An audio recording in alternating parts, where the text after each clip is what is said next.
everyone. Welcome back to the show. I'm Annie. And I'm Dylan.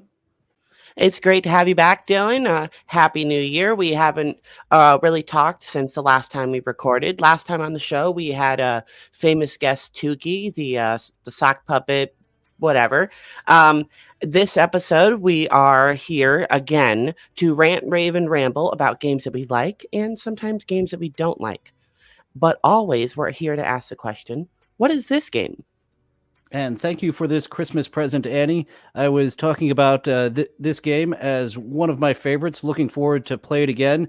And I didn't have it amongst my collection. I played this on my roommate in Burbank's Xbox. Helped me waste a couple of months. Did the Batman Arkham series. So thank you for the Christmas present of the Switch port of Arkham Asylum, Arkham City, and Arkham Knight. I was happy to jump back into this. I'll be honest, I was kind of shocked to look back in like the release date and see how old this game is because I remember distinctly watching my stepdad before my mom got married to him back when they were dating, and it was still kind of like, oh no, they're dating because, well, not to get too personal, but my stepdad used to be married to one of my mother's sisters. So, it was kind of like, oh no, he's just jumping to the next sister or whatever. So it was kind of like upsetting for the family. But I distinctly remember Bringing chilling back in his those childhood apartment. memories. Wow, triggering that time before when it was kind of a weird time. very, very, uh, very nostalgic for you. This game. Yeah, I distinctly remember watching my stepdad play this game and sneak around in the vents. I remember distinctly the second Scarecrow segment where he starts like summoning skeletons and they like come in to attack you, but we'll get into that later. Um, and then later in I don't even know what year, but my friend Sean, also started playing this game, and I remember watching him play this game, and I have another distinct memory of it because anytime he was up on the little gargoyles and he unlocked the glide kick, he would just make like loud eagle screeches and he'd just be like, ah! And he'd jump and like kick the people and then he'd just start fighting them. So I have a lot of memories of this game, but I've never played this. So once you brought up that, hey, it's coming to the Switch and I really want to play it again, I was like, hey, I own all three Arkham games. I don't own Origin, but if I like all three of the games, I'll buy Origin and then I'll see how much it sucks based on everyone's opinion or just reaction of me saying Origins. Hopefully So they came out with the proper patch at this point. It was one of those games that wasn't ready to be released and it came out anyway, so it isn't as tight. There's little glitches everywhere.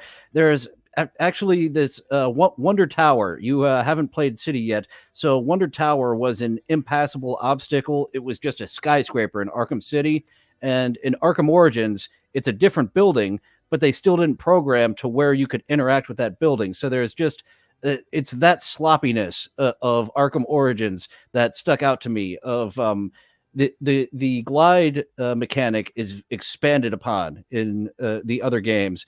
So being able to glide around the city and this impassable object that was a skyscraper, and this time it's not, but there's still no collision detection. I was like, oh, that's sloppy, fellas. And it was multiplayer.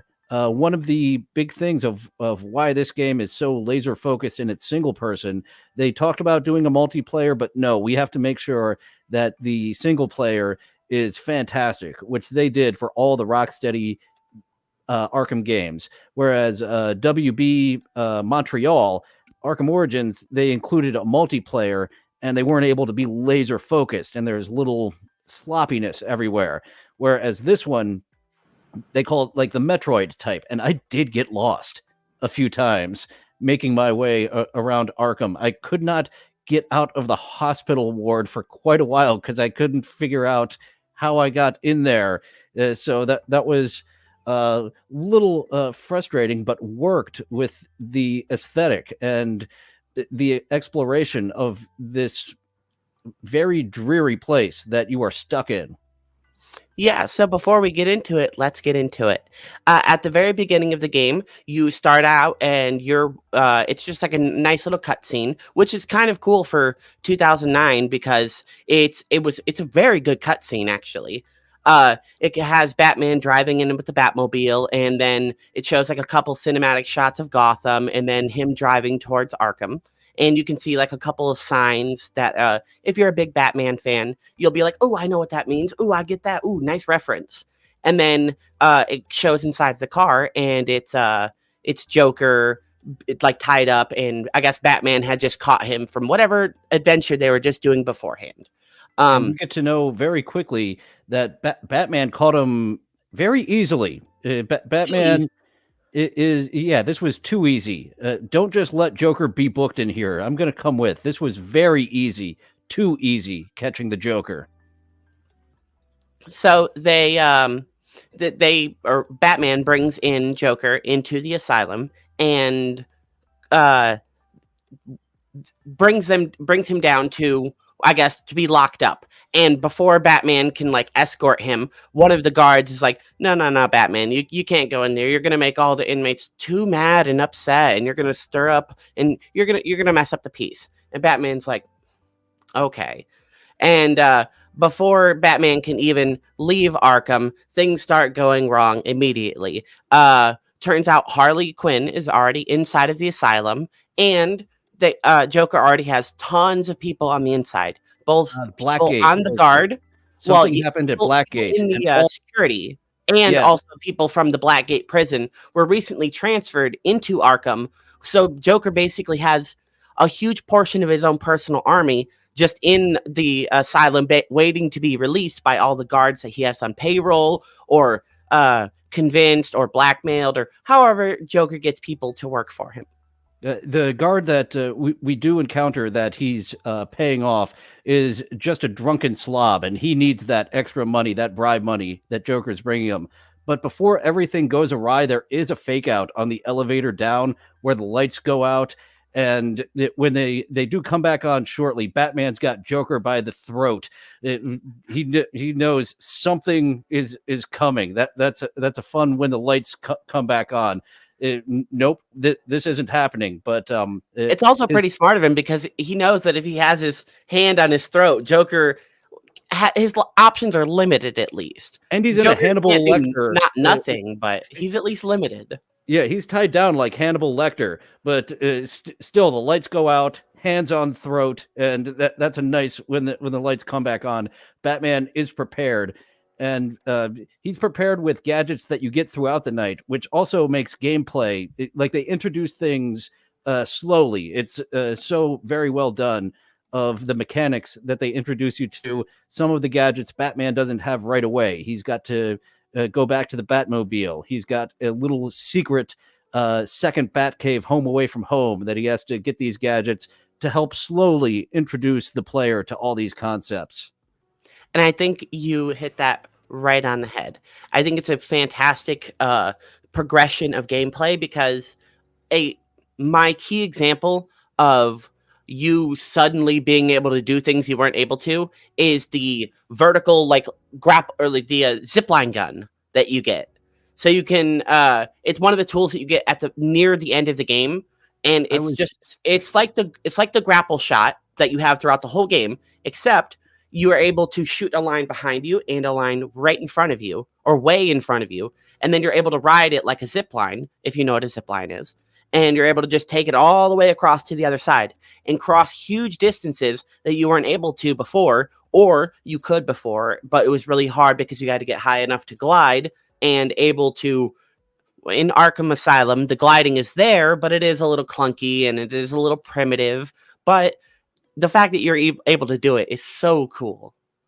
I was actually getting frustrated by how late that zip line was introduced Mhm. because the collectibles, Riddler has all types of trophies and riddles, little Batman lore that you have to solve and find. And some of them are inaccessible. I have to backtrack once I do have that zip line. I was starting to get frustrated. When are we going to get to the fireworks factory? When do I get the zip line? Right there. is where I need to go with the zip line. So yeah, some backtracking needed to be done to get all the very well done of the collectibles. Oh, Uh, yeah. I got addicted to finding those collectibles. At some point, so when I got to the botanical gardens, I was Do actually you don't you have just a clip of the collectibles? I just have a little visual of the Oh, cool. collectibles. I don't have a clip of them. They have the different sections of the island. As you see, a total of 240. And when you're in different areas, Arkham North, Arkham East, and the different interiors, they let you know which one is near. And specifically, like in a room, when like a riddle is in that room, it'll be vibrating to let you know to look for this riddle. Hit the detective mode. That's fun that they include a few sections where you turn on your detective mode to find fingerprints, to find the guard on Joker's payroll has been drinking, so you're looking for the alcohol particles in the air. And that detective mode is what you use as well to find the riddles that you solve. Um, And the detective mode is just a simple little toggle. You can just press one button and turn it on and off, and it just turns your vision a different color. It outlines most objects and highlights important objects so you can see and navigate. And to be honest, for the most part of the game, I just played running around detective mode. And what I really like about it is you can, on the bottom right of your screen, it gives you a status indicator telling you how many enemies are nearby, how many of them are armed with weapons, and how many of them are just regular, like, fist guys. And they do So give you a visual, like, you can see most through people are walls. Yeah. blue. Hmm. You see the blue enemies are the ones that aren't armed. The red ones have a gun in their hand.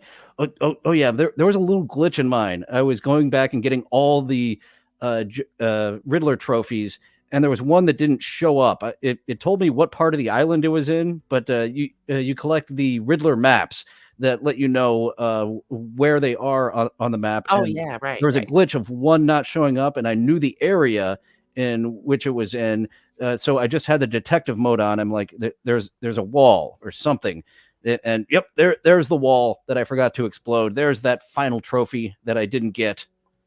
So, throughout the game, as I'm exploring, I'm thinking, well, we'll touch back on it.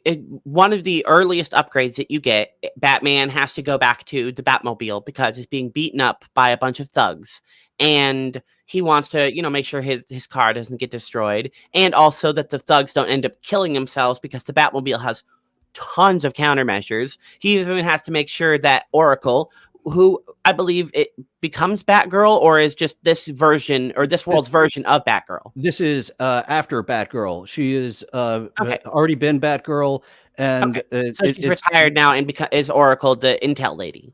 Joker shot her in the spine, Nice. and That's cool. she's crippled, so she can He's no good at longer messing up physically. Batman's friends. Yeah, and he didn't know her secret identity. He's fucking with Commissioner Gordon. Oracle is Commissioner Gordon's daughter, Mhm. and yeah, she's the one that's actually one of the intelligent ways that they use to load in screens Yep. of him talking to Oracle, and you're walking slowly.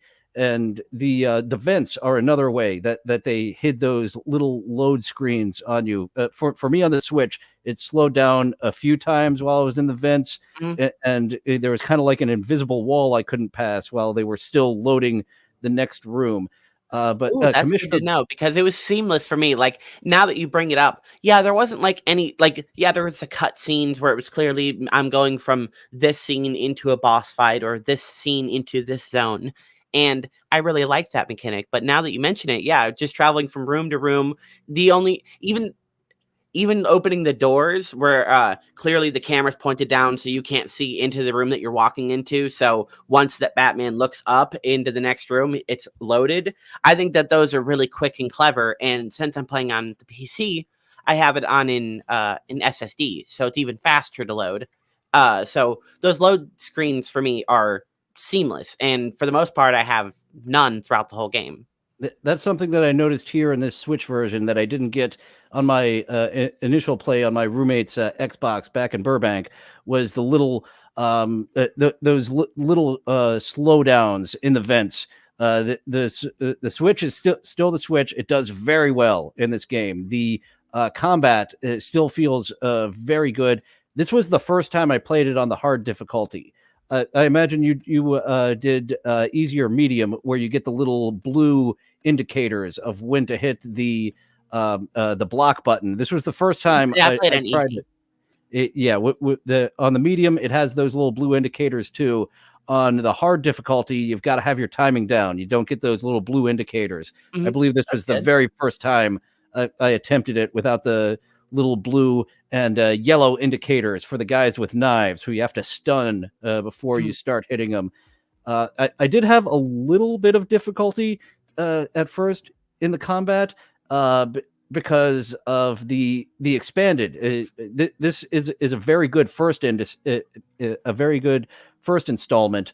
It's expanded upon. So I was trying to do advanced moves from Arkham City, which do not exist Right, here. yeah. Yeah, like, I was talking to somebody yesterday, talking about the show today, and I was talking about the reason I liked this combat so much is because it's as simple or as complex as you want it to be. You honestly, especially since I played on easy, I could just play the entire game by just mashing X as fast as I can and just punching until every person in the room is dead. Occasionally dodging the bigger enemies and dodging bullets if they have guns.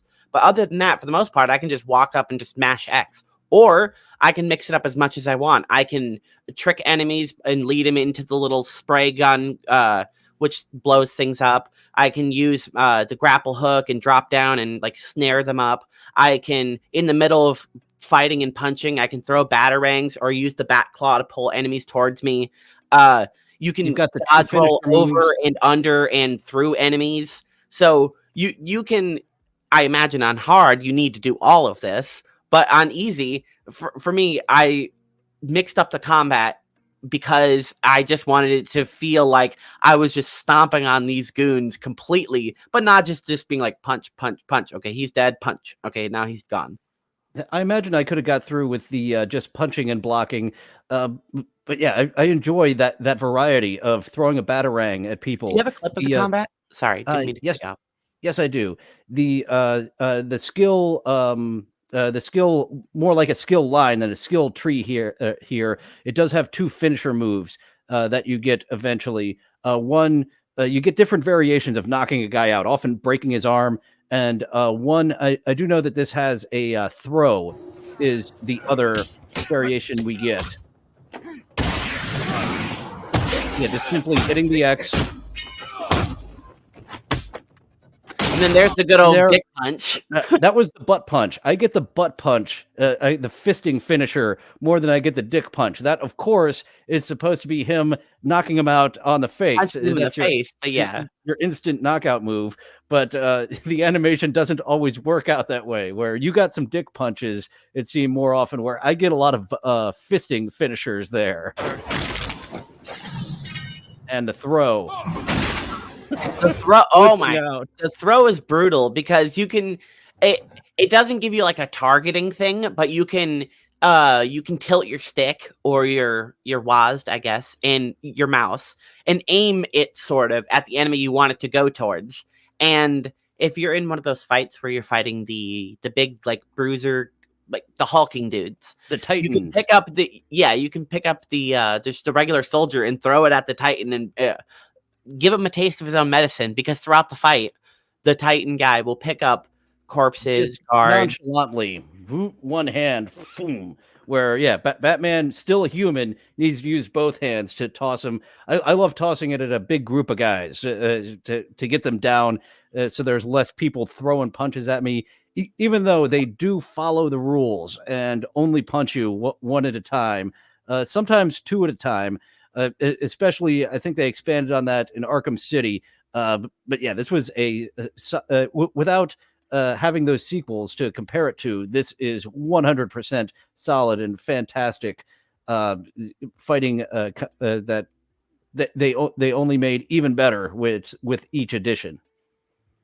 I liked the upgrades too. So you have the obvious, just classic old batarang, and you have the option to hold it out and aim it at individual enemies and throw it, or you can just like double tap the button and like quick throw it, which I really like that option because it's always available no matter which tool you're currently using.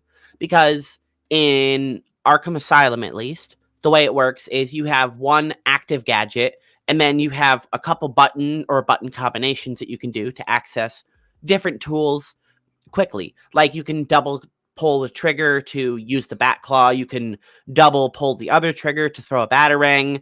Uh, I You can glide just by holding the A button. Your grapple hook is just one button. So you have all these tools, but you only have one gadget at a time.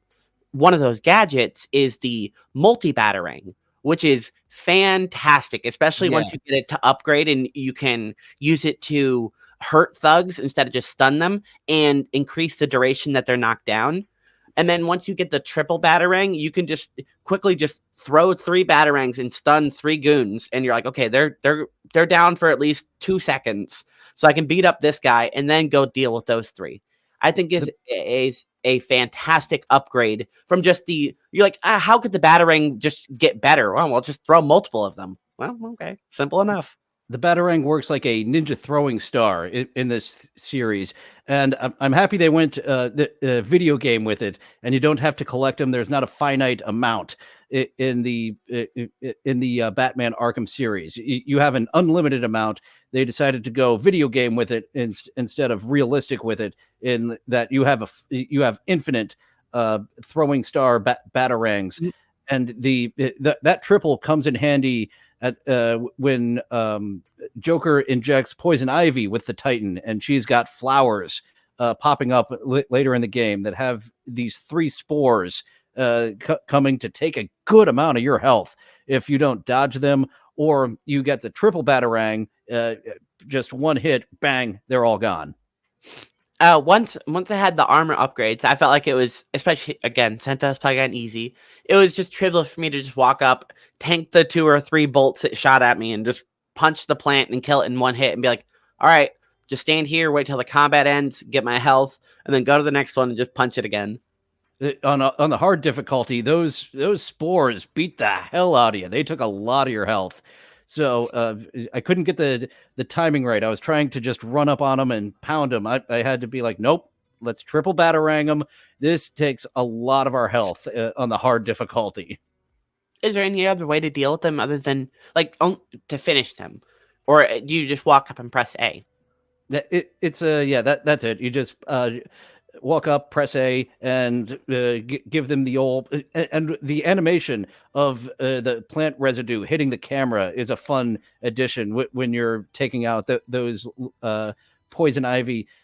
I got so frustrated again that trying to backtrack when poison ivy has taken over different sections. Some areas Yeah, are it cut changes off. the route of the island, like options you've been using all the way up until that point. Like, oh, I'm just gonna walk through this door and travel from this part of the island to this one. Nope, now it's covered in vines that are unpassable. So you either need to figure out a way to get under or through the vines, or you need to go all the way around the other way. Yeah, there's a new route that you must go through, which you have your the bat grappling hook that gets upgraded. Certain walls that you couldn't reach to explode. Now the ultra bat claw can pull them down. That's the second to last gadget that you get to help you pull down those walls that were inaccessible. You couldn't blow them up. You couldn't get there to spray the explosive spray on before.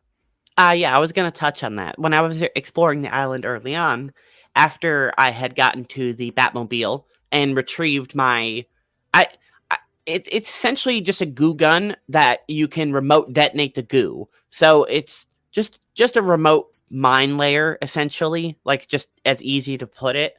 So once you get it, you can use it in combat to not kill goons because it's a non-lethal amount of explosive, apparently. But if you put it on a wall that's fragile enough, you can just blow up the wall using detective mode, walking throughout the island. I Yeah, you can can see various walls like up on the ceiling and up there, and I'm just like, oh, okay. So eventually I'm gonna come through a different part of the island and I'm gonna come out of that part. Well, after I'm like almost towards the end of the game because I do remember the end of the game. I don't know whether I watched my friend Sean or my stepdad play it, but I remember walking into the visitor center and then that's when you fight Joker at the end. And I'm like, okay, so I'm going to that part now and I still haven't come out of that part. So, just before then, as you mentioned, you get the final upgrade to the Bat Claw, which is just the grappling hook, but the combat version of it.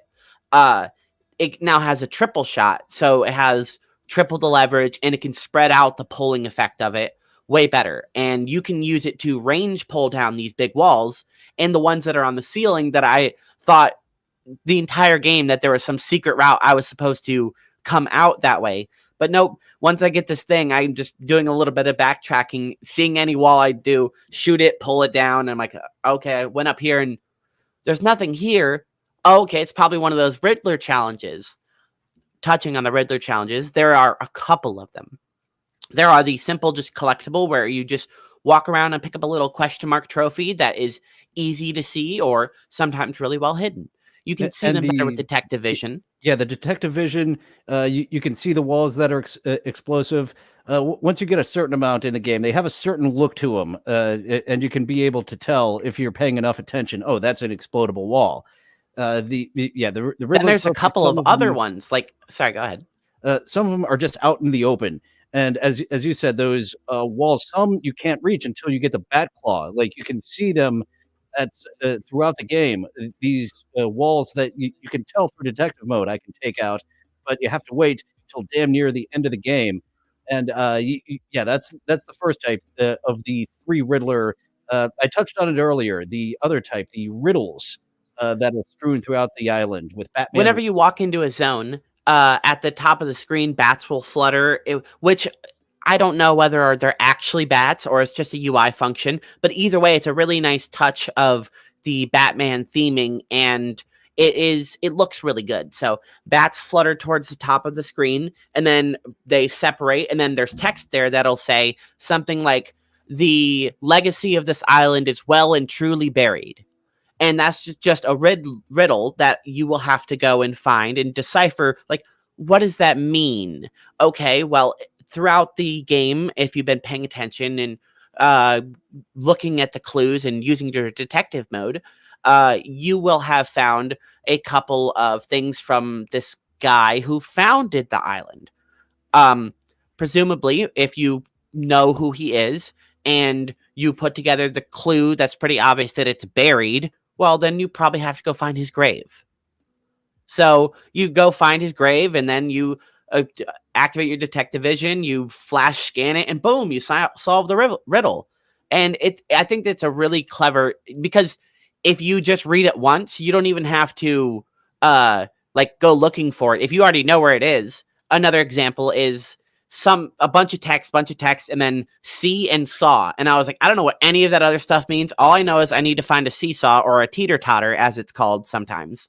So way later in the game, I come out of like this little cave and I see it, one sitting there. I'm like, oh, okay, bloop. And I scan it and just suddenly solve the riddle. The first time. I recall that one. There's some I could not remember, but the seesaw in particular, since it took me so damn long to find where that seesaw was, I knew exactly where to go when I was like, all right, let's get some of these out of the way. And Did you 100% them this time? Yes, I did the 100%. When I got, there were 3 that I forgot to get before the Joker battle, including some of the Amadeus Arkham. That's the one highlighted on the screen above. You get your little character trophies, which is just being able to see the character model on the main screen. You get the character profiles here. I never looked at any of those. I noticed that I was getting little like character trophies and bio unlocks for all sorts of characters. Like, I didn't even know it was one of the riddles, or I didn't pay attention, but I was walking through one of the cell blocks and I'm just looking in each of the rooms, just because, but I'm in detective mode, so I'm not actually seeing like any textures or anything on the wall. I'm just looking around, and then I see one cell that just looks different in detective mode, so I turn off my detective mode, and it turns out the whole wall is just covered in different dates and different like Calendar Man well, cell. yeah. So Yeah. I just immediately was like, oh, this is Calendar Man, bloop, and I just took my little screenshot of it and got the bio or the character trophy for it, but I never checked out any of those. Yeah, on the main screen, the character trophies are the character model that you can get a good look at. And the I was disappointed at myself. I never 100%ed this game before, but I was trying to do it this time. The stones of Amadeus Arkham, you must get all of those before you defeat the Joker. You can still get the 100%, but to complete the story, you need to scan all of those and then do one more thing to completely finish that little section. So I was disappointed once I was like, oh, okay, I defeated the Joker. I missed these three over here in areas I couldn't access till the last minute. So I scanned it, and there's one little question mark left, and you can't fill that little question mark in after you've defeated the final Joker boss. So that's Oh, something. okay, interesting. Yeah, that if you want to get the final ending of those Amadeus Arkham statues of him going more into madness, you got to scan them all before the final battle and then do one more thing. That's good to know if I ever go back and do it. I had no intention, at least I probably am not going to do another playthrough, and I knew that. So as I'm going through the game, I'm trying to do as much as I can while I'm doing it. I'm not trying to backtrack and play a couple of extra hours to go get all the collectibles. But if I'm in an area, I'm going to be thorough and look around and scan all I can and pick up all the Riddler trophies and make a note if I have to come back later and see one of those walls I have to pull down or blow up that, I need to do that later. But I knew, like I said, I knew I wasn't going to do another playthrough of it. So I was just trying as hard as I can to collect it all. Yeah, that was a little slip up on my part where I was going around. I forgot exactly where it was I left those three final trophies, but I'm like, I'm right here next to the penitentiary. It's actually, you can be very rude as Batman. You've got a welcoming party into the final battle of two long lines of these bad guys cheering you on. They've got party hats, and I guess you could probably just go into the next room, but I always start hitting them, in which they start ganging up on you on this long hallway. The boss I battles think are a there's an nice little achievement for progression. ruining that little greeting party. Like if you're on Steam or Xbox or whatever platform has achievements, I think that's one of the achievements. That is one of the things I miss out on the Switch. They don't have any version of achievements, and that's something I had a little flash of like, oh, I would have got that little bleep achievement if I wasn't on the Switch right here.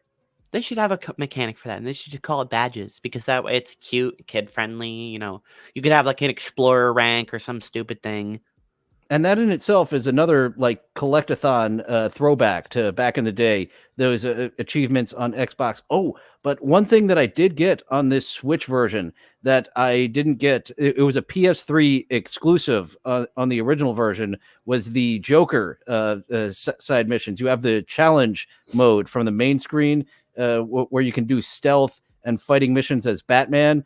Ooh, really? That's It was a cool. PS3 exclusive that there were those with the Jokers fighting the guards as well. So that was something that I was very happy to see was included on this trilogy version that I was not able to experience on the original playthrough that I had on Xbox.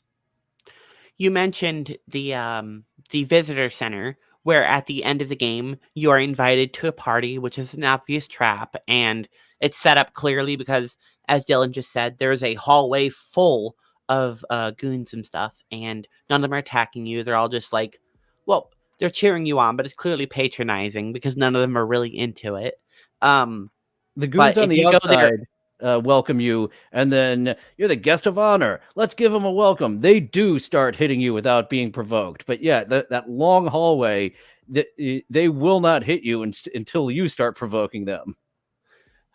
If you go to the visitor center early on, I because I knew that was the end of the game. As I'm walking by it the first time I'm there, I'm like, huh, I wonder what's in here because it's not the end of the game yet. So I go in there and I think it's really cool because there are very seamless and very small parts of the game where you are in first person, especially if you're using the little scope option that is included in your visor, which is only needed to solve very certain riddles or if you want to zoom in and get a better view of the enemies over there in the area.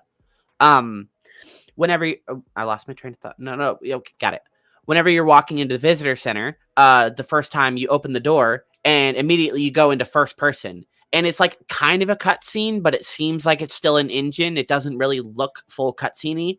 You're at your first person Batman. You're walking down the hall and you're looking, and there's nobody in the visitor center. There's cells to your left and right, and my I don't remember the end of the game, but I remember enough about it to know that this is where it's going to happen and that there's going to be some sort of scare in here later. But I'm like, wait, are all of these cells supposed to be full of bad guys? Am I going to like beat them up later and then they're going to be in here? But it's like eerily empty. Then you walk towards the end of the hallway and there is a mannequin dressed up like Joker with a TV sitting on his head. And Batman walks up to it, and as soon as he like walks up to it, I guess it's motion triggered or there's a camera probably or multiple cameras. But you walk up and then Joker starts talking to you through the TV head.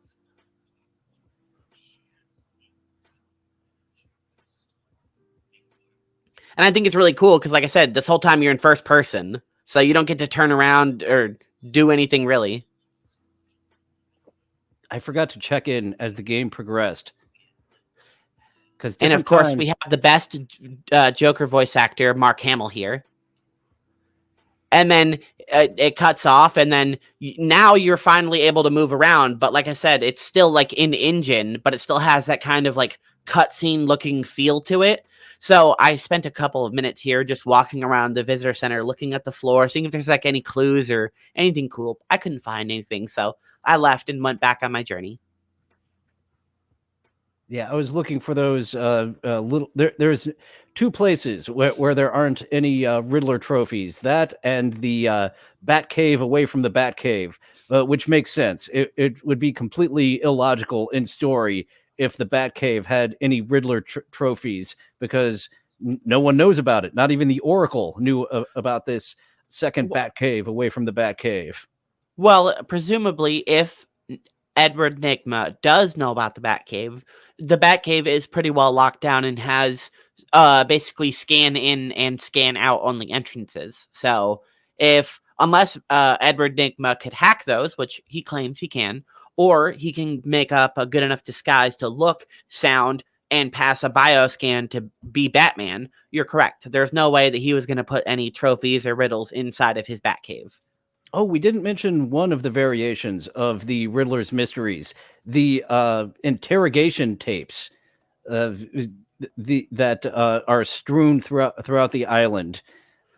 I think those are super cool. Extra. Yeah, because they're like essentially little audio logs. And I like it, but the art for the characters is more like comic book friendly instead of Arkham timeline friendly because some of the characters don't look almost anything like their in-game counterparts. Like Killer Croc looks way cooler in his art than he does in the game, but I understand the limitations of the time, and he does look cooler in the future games, especially in the third one where he's much more like crocodile-like and he's all like long and fat and he's all like brr. I think Killer Croc is done really well in the Arkham series. And we do have their official non-canon, all those character bios, because some people are introduced in Arkham City, and it doesn't exactly match up with their. It gives them like the little touch that I absolutely love is when they were introduced. It tells you the issue of Batman and the year. Like some people have been around since Detective Comics number like 36 in the 1940s. Some people you see were introduced in the 80s, and it's like, yeah, this does seem more of like a 1980s. Aaron Cash, the guard who plays a big role, introduced in this game, both him and the warden, Warden Sharp. It says introduced 2009 in Arkham Asylum. Whenever I first started playing, I Warden Sharp is introduced pretty early on through little like screens and overhead little audio playings that are happening. Uh, and it was irritating me because his voice is super distinct, and I'm trying to figure out where else have I heard this guy. I've listened to hours of this guy, but I can't put my finger on it. And it wasn't until like all the way till when I rescued him, and he's in his most like whiny and like disparaged, or his weakest state, that I'm like, oh my god, he's Mr. Harriman from Foster's Home for Imaginary Friends. He's the bunny guy. I didn't pick up on that. I hadn't watched that show before, so that was a reference that I missed. And what's really fun about when he's at his lowest, and he just locks himself in this small little room away from everybody, is that there are two prisoners in that room. One is Clayface, and Is that the one who's behind the wall? Yes. If Oh, you didn't okay. scan him, that's one to scan for one of the riddles. It's Clayface, but behind the wall, who's impersonating. He could impersonate several different people. When I came into the room, he was impersonating Aaron Cash. Was it? I just said his name. The Yeah, Aaron guard. Cash, the guard. And then after I saved Quincy Sharp, I walk out and he's impersonating Quincy Sharp. It is only Clayface and one other person in that room that looks like Annie's having some internet issues. There's one other person in that room. The only two people that are locked away for the entire game are Clayface and that other unnamed person who was actually a fan who won a competition to have his likeness in the game. Oh, that's cool. So it's like a real life person's likeness, and it's just a nameless inmate that is that person, but in the game. Yeah, That's really cool. Yeah, he won a contest, and they animated his face into the game.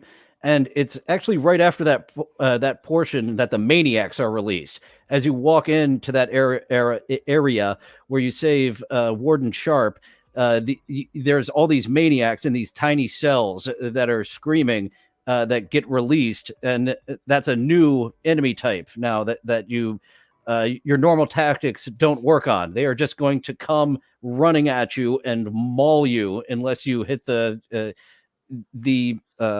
stun button or the block button really quick and take them down. Now that you mention those guys, I was thinking, oh, those guys are so trivial.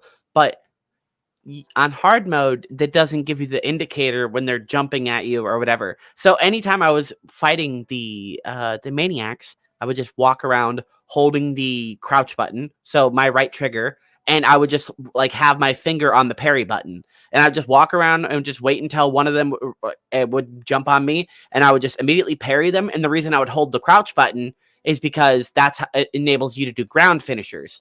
So as soon as I would parry them, I would throw them on the ground, and then I would already be crouching, and I would just hit the parry button again and just bam.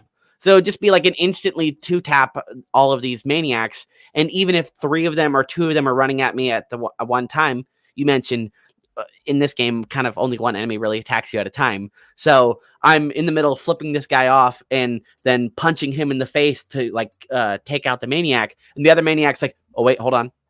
Okay. Are you done? Okay. All right, cool. Now I'll jump on you. And then I just parry him and do the same thing to him. And just as I said with the spores from Poison Ivy on hard mode, if those maniacs do tackle you, they take a lot of your health in hard mode. That is true on easy too, because it seems like they have like a fixed base amount of damage that they jump on you. And like, even if I like spammed my, I guess, A button to throw them off of me after they jumped on me, they would still have done like 10 or even 15% of my health. So if it happens repeatedly, or if I'm in a fight with other people and then one of those guys jump on me, it does such a big chunk damage at the beginning that it's those guys are rough. So that's why I immediately came up with a strategy to walk around, crouch, boom, boom. And if they did grab me, I had to go and get some of the Riddler trophies that I hadn't gotten yet. That's one of the few ways that like there are no health packs. You either get a Riddler trophy and that gets a little bit of your health back and gives you some points towards upgrading and filling out. It was more of a skill line than a skill tree. Oh yeah, And I liked that. And the other way was by winning a battle. Once you win a battle, the bigger the battle, the more health will be restored. Like the next to last boss battle, where you've got 2 titans and a room full of thugs, my health was almost completely to 0 at the end of that, and it just went right all the way back up after that boss next to last boss battle for the final boss battle. Before we get to the final boss battle, let's jump back to earlier in the game. There are many villains that are fan favorites that are introduced through the Arkham series in their own way. All of them are obviously on the Asylum for their own various reasons, being interrogated, and now most of them have broken out. You have the famous Bane, the first boss fight, Mexican wrestler, yes, who is juiced up with venom, so he's a big beefy dude, and he's running at you. And I think Dylan actually has a clip here of it. It's a pretty simple boss fight, but it sets up. It sets up the rest of the game for all of the Titan infected enemies that will be introduced later. Which, touching on that part, Titan is a variant of the venom formula developed by one of the doctors on the island, and then unwittingly Joker working with Joker. Yeah, he used an alias to unwittingly get this doctor to suck Bane dry of his venom and experiment with it, turning it into a Titan. And once you save Bane, he immediately turns against you. The Joker's thugs are working with him, and this is the first boss battle. I've heard some people really ragging on the boss battles, that they're a bit too samey, which is true, but they up the stakes each time. This is the first variant of the boss battle, which Bane comes running at you. I disagree with that. I think the only two, I think that comparison could be drawn for Bane and the final boss, Joker, because they're both just berserkers. But the boss fight with Poison Ivy is unlike anything else in the entire game, period. And then the fight with Killer Croc, you don't even really fight him. It's more of a platforming puzzle running thing. You're essentially, because there's no way, with Batman's current loadout that he had at that moment, there's no way, and in the position in the sewer, there's not really any way Batman could have beaten and incapacitated Killer Croc. So his only option was to run and get through the sewer to gather the ingredients he needed to make the anti-venom antidote. So he gets all the ingredients, and again, he has no way to beat Croc, so he's just running and running. That's the whole fight, which I really like that, because it's not just, if they would have had you fight Killer Croc, I feel like it would have been another just, oh, I'm a big berserker, rah, run at you, smash into a wall, and then Batman beat him up a little bit, or use an explosive or something boring. So I disagree with that sentiment. I agree that there are a lot of berserker enemies, and like I was saying, Bane, his whole purpose is to set up, hey, this is the mechanic you're going to need to use to beat the regular old enemies that are going to be thrown at you now, and you're going to need to be used to it by the end of the game when you have the Joker. And yeah, you are right. Those are two completely unique ones. This one right here, learning, and if Bane just kills you, you don't figure out that you're supposed to throw your Batarang at him in order to get him to stun, and then eventually, after enough of those, you're able to get on his back right here and unhook his venom tank. Yeah, your goal is to get him, to get him de-juiced from that stuff, because Bane is much too big of a threat while he's on the venom. So if you can take him off his supply, he's less of a threat. I love that little touch. He's still really smart, though.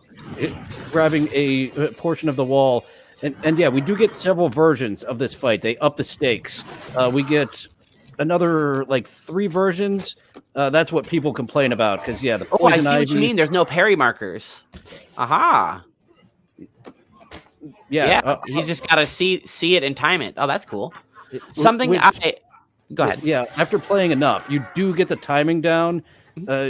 When that long hall full of enemies, I had trouble getting the timing down with many of them.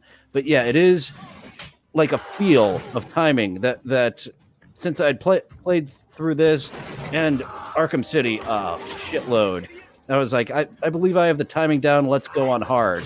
So yeah, a little bit of difficulty getting back into the swing, and yeah, definitely you need those indicators on your first playthrough. If you're damn good, maybe you can up it during the first, but for a bit, you're definitely going to need those indicators to let you know. Oh, and the different enemy types. You get the enemies with the knives who you can't basic hit. punch. Yeah, because they'll block you.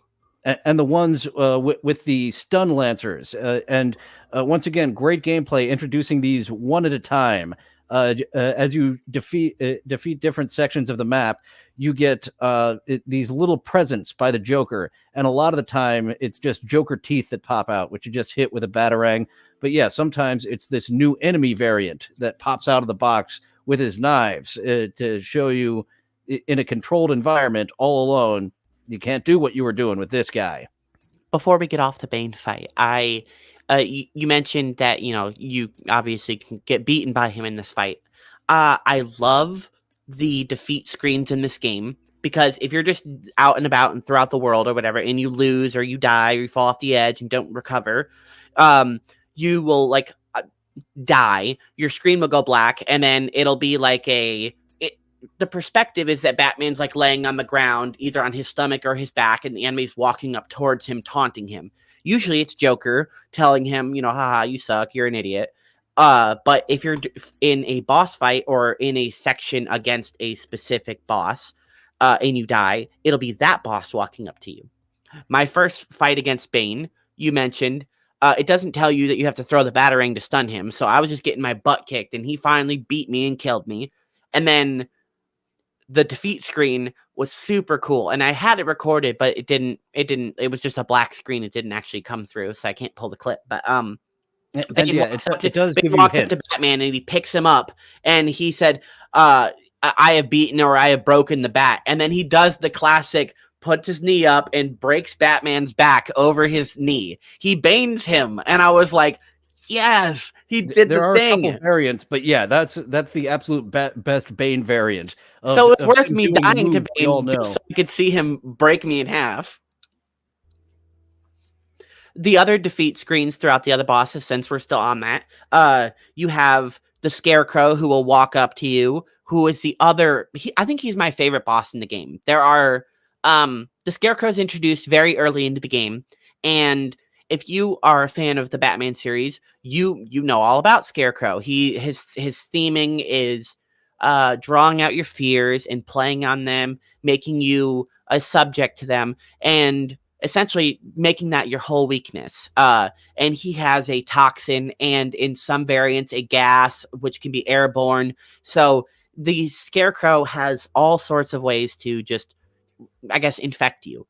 There's a nice fake out of Commissioner Gordon dying, and you can see Batman's eyes, I believe, are red in there. If you know the lore, and there were gases. There's different areas where there's gas coming through. When Batman sees that he failed Gordon and Gordon has died, he's just been gassed. His eyes are red with the fear toxin. And it's just a nameless guard when he comes back to it later, and the fear toxin has worn off. But there are a few fantastic segments of the fear toxin. When you go through a hallway and revert back into boy Bruce Wayne, like that. Oh yeah, that hits you. I have a beautiful screenshot of this. You're walking down this long hallway. I think it's after the third or fourth time that you are succumbing to the gas of the fear.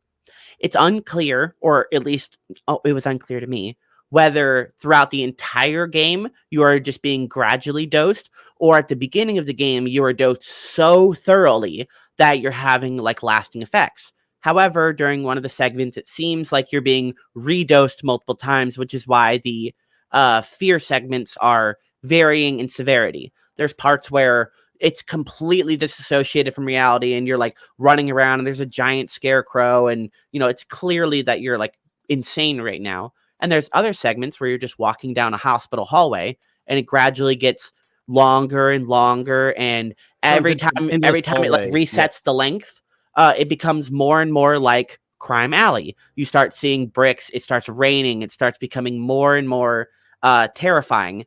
And then at the very end, you become young Bruce Wayne and you you hear your parents die, and then you walk up to them as young Bruce Wayne in, distraught.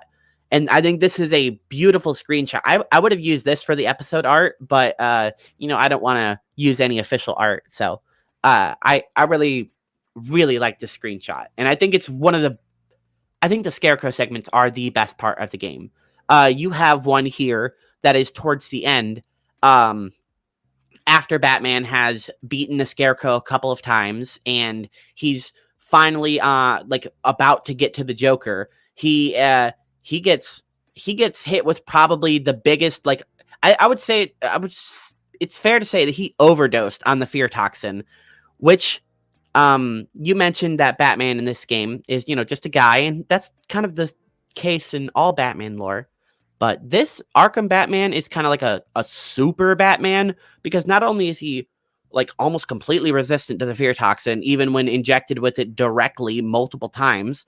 At the very end of the game, he resists the Venom transformation because Joker shoots him with a dart, and it hits him, and his muscles start bubbling instead, and he's just like, "Nah, I'm good. I'm just gonna sit here, and I'm just gonna be like."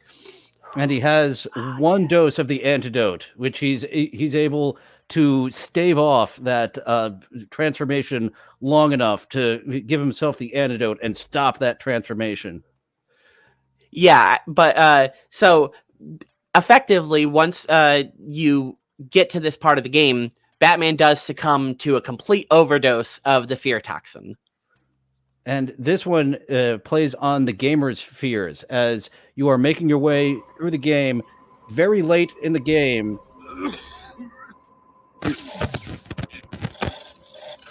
Yeah, and usually you can see a visual representation of the gas coming through vents. And this fear toxin doesn't hit Batman if you don't know this is coming. Like, were you aware this was coming? Did you have a flip out of your game crashing at this point? I had seen this, I think, when my stepdad played this, because he freaked out. He thought his game had crashed, and I was like, "Oh no, what the hell's happening?" And then if you pay attention here, it says Batman may be an escaping patient instead of inmates or hitchhikers may be escaped convicts. Madhouse. It doesn't say that in the original. And yeah, here's where you know for sure that this is part of the game. The Joker is driving the car instead of Batman driving the Batmobile. So then now it's essentially the very beginning segment of the game, except it's flipped. At the beginning, you're yes. Batman and Joker's on the cart, and now you're Joker and Batman's on the cart with all his goons in control. Yeah, same thing, that you have the ability to walk as fast or as slow as you want. There's a few Easter eggs that you can check out as Batman if you're not right up on it. And there's a little bit of audio here from Warden Scarface, the puppet, that you can check out. Oh, actually, I pulled this one from YouTube. I didn't notice that little Easter egg there of the gunned, the armed prisoners. Yeah, they're walking Gordon, Sharp, and somebody else, a Cash. They're walking them, assumably, to execution. I think Scarecrow's representation in this game is really cool. He's wearing like a hood, and he's stitched together looking. He's wearing like his classical old knapsack. But where his mouth is, it's all like strung together, and anytime he talks, it looks like, I don't know, it's just like horrifying Stitch mouth. I think he's really well done in this game. Yeah, that Stitch mouth going up and down. It looks like it could be his actual face instead of a mask, a horror face rather than just a mask. So here you get like a fake out actual game over screen. And will you pause right here for me? Yes. Read the tooltip that comes up, because throughout the game, anytime you die, especially if it's in a boss fight where you have to learn a new mechanic on the fly, it'll kind of give you a hint like, ooh, maybe As we try to throw a mentioned with batarang Bane. at him or Yeah. something like that. This tooltip, it comes up and it's easy to read right over, but if you read it closely, it says, use the middle stick to dodge the Joker's gunfire. I'm like, And this wait, isn't what? this isn't the Nintendo 64 controller, where the middle stick is the only stick. We've been playing with a left and a right stick for generations now. So you think you're going to be set back? All right, I'll just use the middle stick. Wait, what does that mean? Hold on. Is that, do I have to get a joystick? Is that like the, so then you like, after thinking about it for a couple seconds, you're like, okay, whatever. And then you hit retry, but instead of retrying, you wake up in the next and final segment of the Scarecrow Fear boss fight thing. You raise out of the ground from your own grave, and then you're fighting the classic arm through your own grave. This is where this clip ends. So we don't have coming out through the grave, just absolutely filthy. And I believe it's 3 different versions of Batman, all locked up, just flipping out in different ways as you get to the final Scarecrow segment of hide and seek from that boss. Yes, there you have when he thought that Commissioner Gordon was dead with those red eyes. And then later on in that same segment, you come across a morgue and you open up a couple of body bags, and Batman's like, "Oh no, it's my parents." So this kind of reinforces my thing that like this Batman is kind of just like really smart and really like powerful, because at this point I would just be like, "Oh, okay, I'm hallucinating. They're dead. They're 100% dead." And then he breathes his toxin straight on your face, and then you go, I didn't pull the clip to it, but you like wake up and you're like, "Oh, okay, I'm fine." And then as soon as you turn around, this is like the first big like Scarecrow boss part. For the viewers, you can see that it's still just the same old morgue. The body bag is gone though. But if you, the player, turn around, the entire wall behind you is blown out, and it's this giant like void spiral of debris and junk. It's like the entire hospital and island had exploded and been replaced with a giant Scarecrow. And he's just floating around in circles with his death gaze, and you have to avoid it. And I think it's, again, that boss fight is nothing like anything else in the game, because it's not really a fight. It's kind of like a platformer segment where you have to get past a death gaze. So I think this game is incredible from front to back. And I think the Scarecrow segment is paced out really well, because if you had spent, I don't know, 15, 20 minutes in the Scarecrow Fear segment, it would have been tedious. It would have been annoying. You would have been like, okay, I'm done with this. But Batman quickly gets through all of these, because Batman has, I guess, his superpower, which, it's, lame to say, but his superpower is will. He has unwavering conviction, will, and determination. At the very end of the game, as you mentioned, he is resisting the transformation and finally built up enough strength. And Joker's like, "Do it, transform, kick the shit out of me." And he's like, "No, I will never do what you want," and injects himself. And Joker's like, "Oh, man, you suck." But that's exactly what Batman. That's the victory Batman is seeking, is not becoming the monster everyone assumes that he can be. And of course, the Joker always trying to get him to succumb to the dark side. The Darth Vader to Batman's Luke Skywalker. Oh, very appropriate. Luke Skywalker is the Darth Vader in this. Then I think the last boss that we haven't really, there's 2 more. The Killer Croc.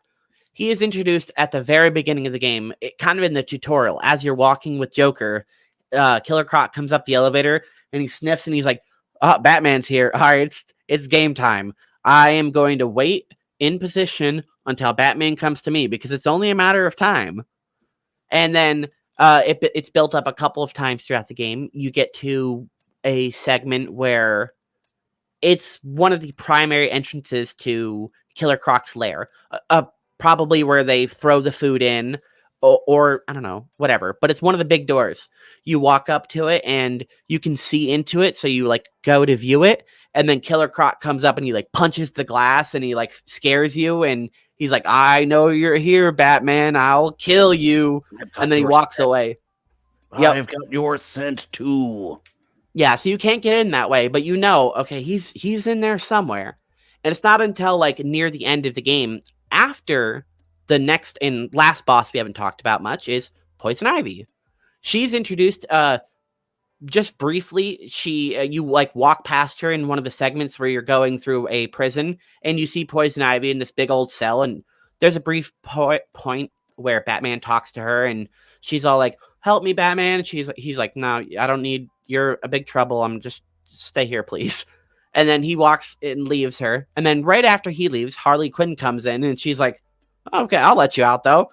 I don't know why Batman didn't secure the cell there or like break the controls or do anything to prevent her release, because Batman had the entire situation in his hand right there. And he's just like, "Okay, can I trust you?" And she's like, "No." And he's like, "All right, cool."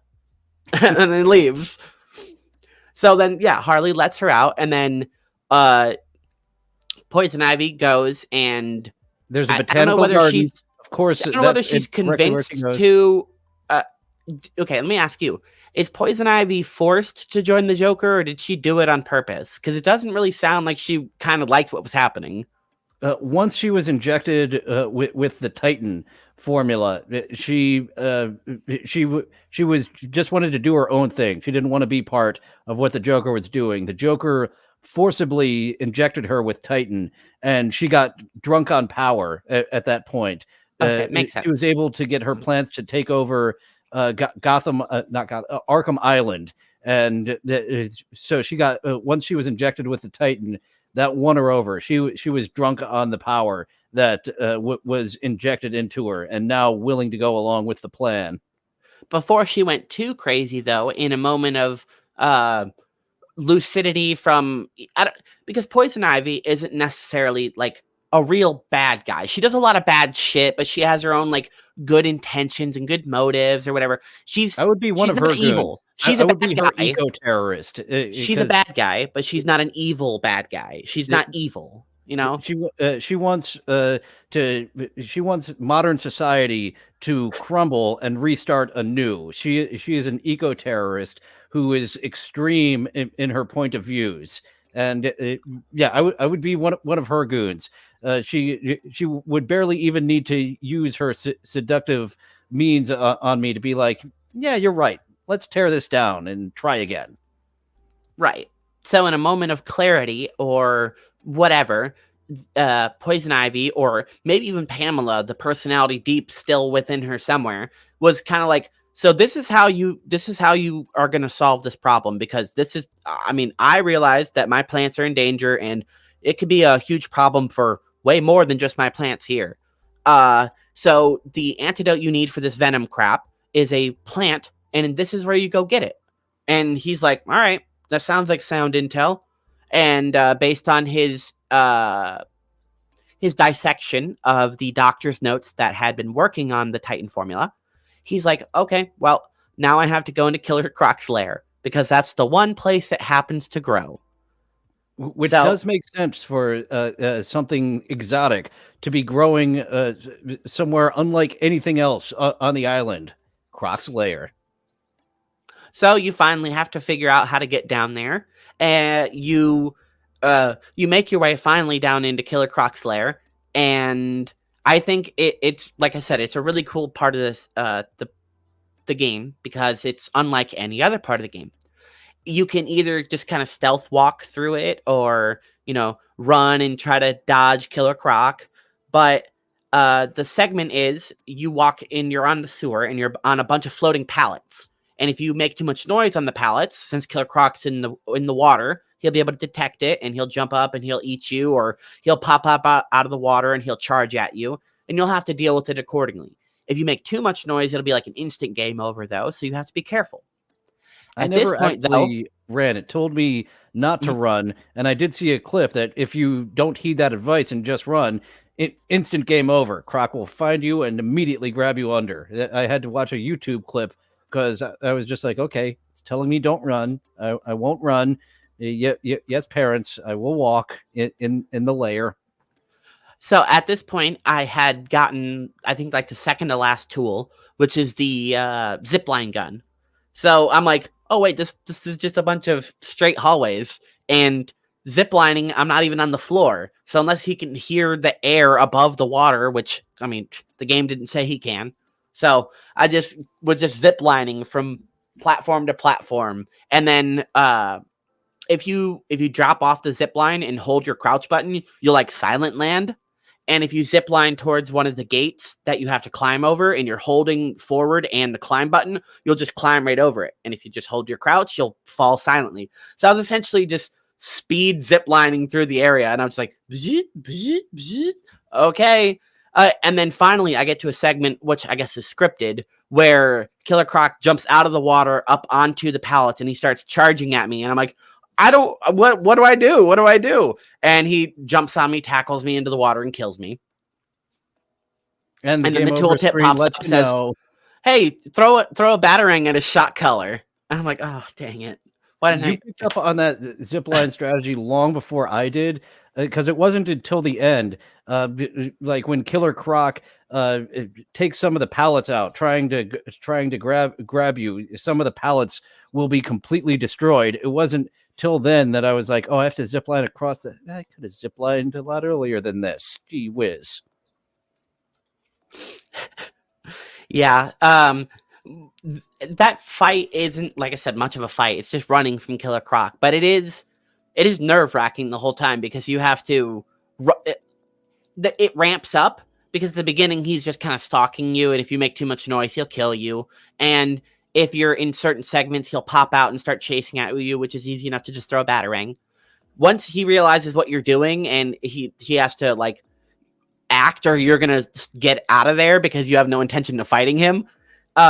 He starts, like, as you're walking, will just pound the pallets above him and underneath you. So you have to full sprint, which is the opposite of what you've been doing this whole time. And you just have to full sprint away from Killer Croc, or he's gonna pop up right underneath you and drag you through the pallet. So it escalates from just being silent to a full on get the hell out of here. I And think it's a great segment. if you go too fast and fall in the water, instant death. Croc physically sees you. You're done.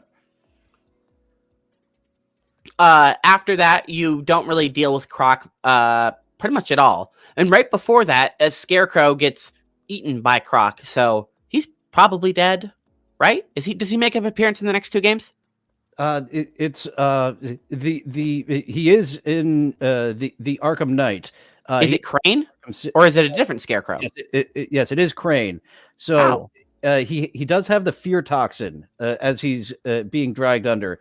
So the explanation that I've heard from fans is that that entire time Croc it has been fear toxined, and that's why he doesn't just kill Batman. That's how Scarecrow got out.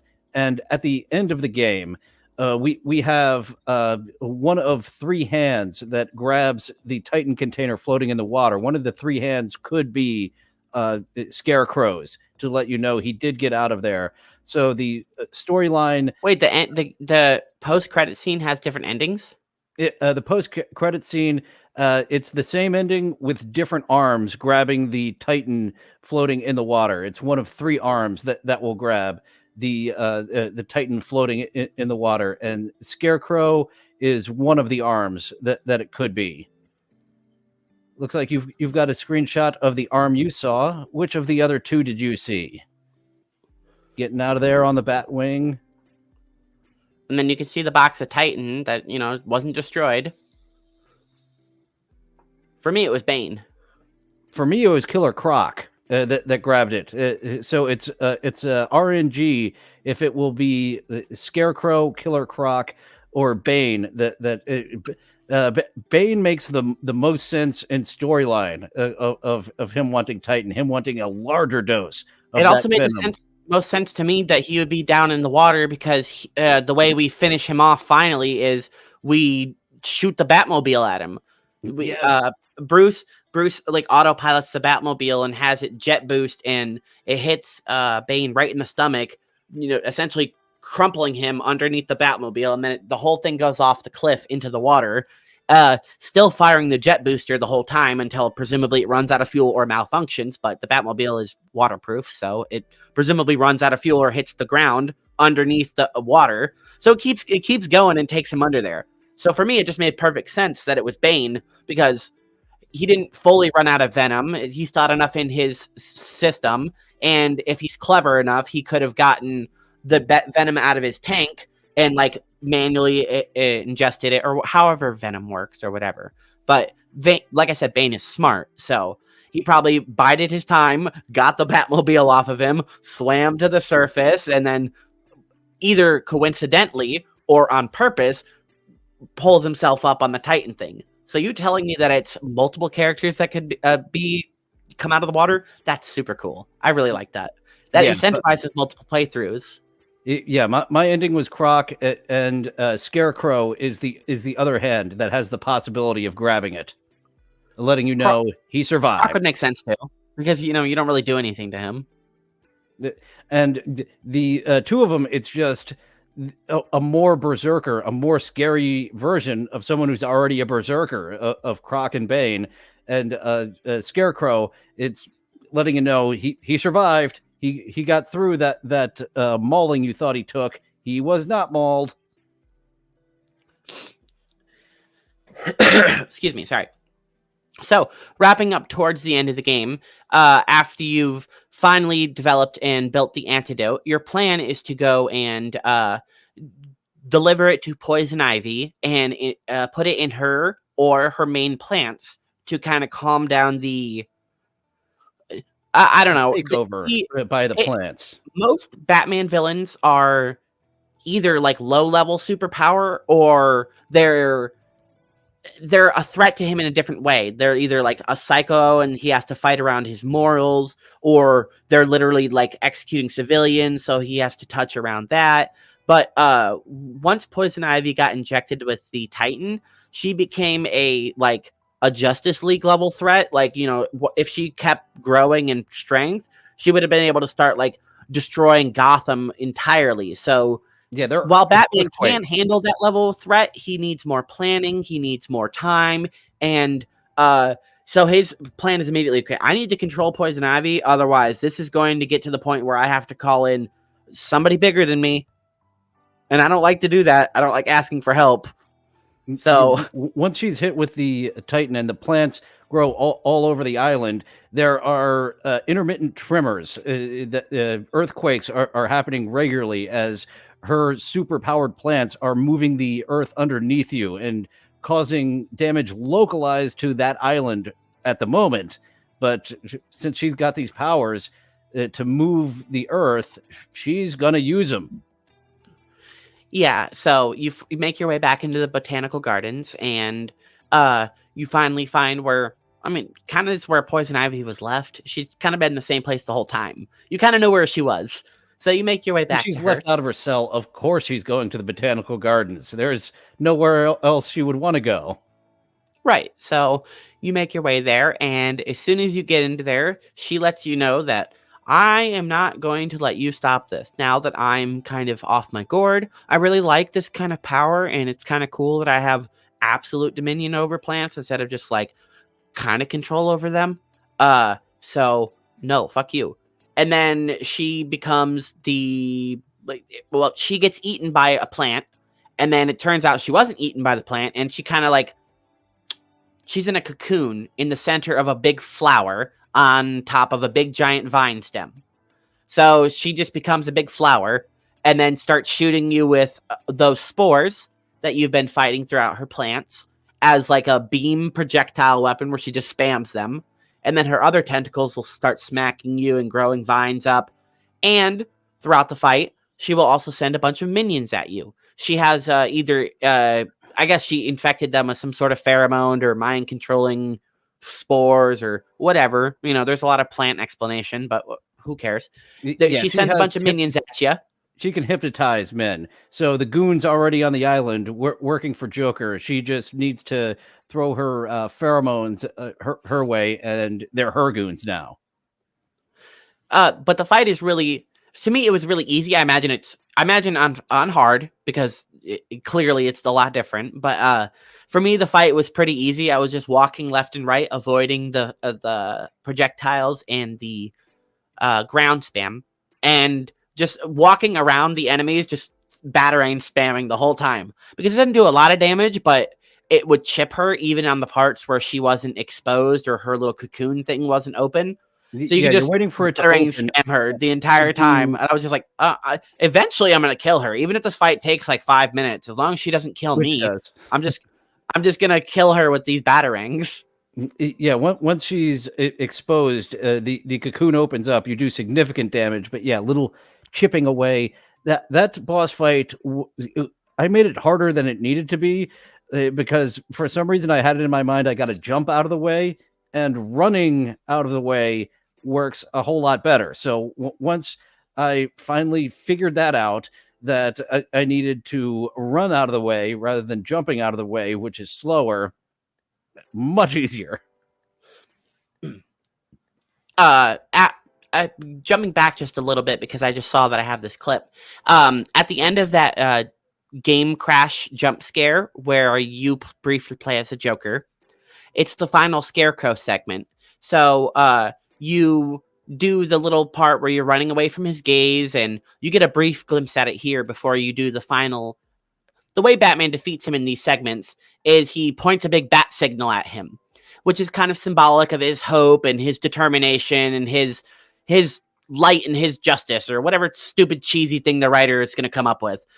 Putting him into the light. He finally snaps out of the fear, and he just gets injected multiple times here, and he's just clearly Batman's not having any good time with this. Scarecrow does make it away from him here because just the huge overdose of fear he has, but he ends up chasing him later, as we said, and then he runs him into Killer Croc, who eats him, and then I guess he lives through it, but whatever, it's okay. But back to the Ivy part. After you finally put down Ivy, it's like, okay, cool, so I can go and inject her now that she's incapacitated.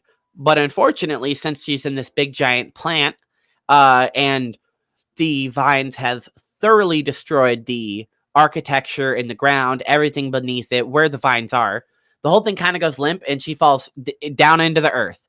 Don't know where she goes, don't know if she's okay, no clue, but Batman has no way to get to her now unless he jumps down there and abandons his objective of stopping the rest of the shit on the island. So he's just like, okay, well, I guess I gotta go after Joker now, because my plan of stopping Ivy, it's kaput. I mean, she's at least incapacitated right now, so her plants might be able to do stuff, but she can't make any plans and do anything right now. I can figure that out in an hour or two, okay? So I gotta go deal with Joker right now. Your way out of this. You don't have as much control, but you still have control enough to get your plants to pull you out of there. Yeah, this is getting very important, this Joker thing. I got to go over here now, Poison Ivy. Bye. Multiple times as you're going through the game, you come towards the visitor center, and after Joker's in full control, he's taken over the intercoms. He's has his goons all over the island. Sections are opened up that shouldn't be. All the guards are, incapacitated. So it's essentially Joker Island now. But throughout the game, you see that around the visitor center, he's building like a big old sign. It starts off with just some wood and like some painted wood, and it's right around the Arkham Asylum symbol is like a big diamond with the Arkham logo inside of it. So he starts building around the Arkham logo that's on the visitor center and making a big wooden face facade, kind of like a clown.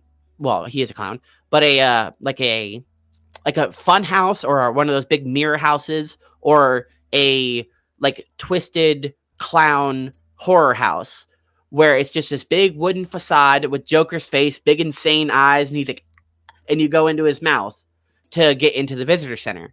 But it's Twisted slowly Clown built up. Poorhouse. I'm in.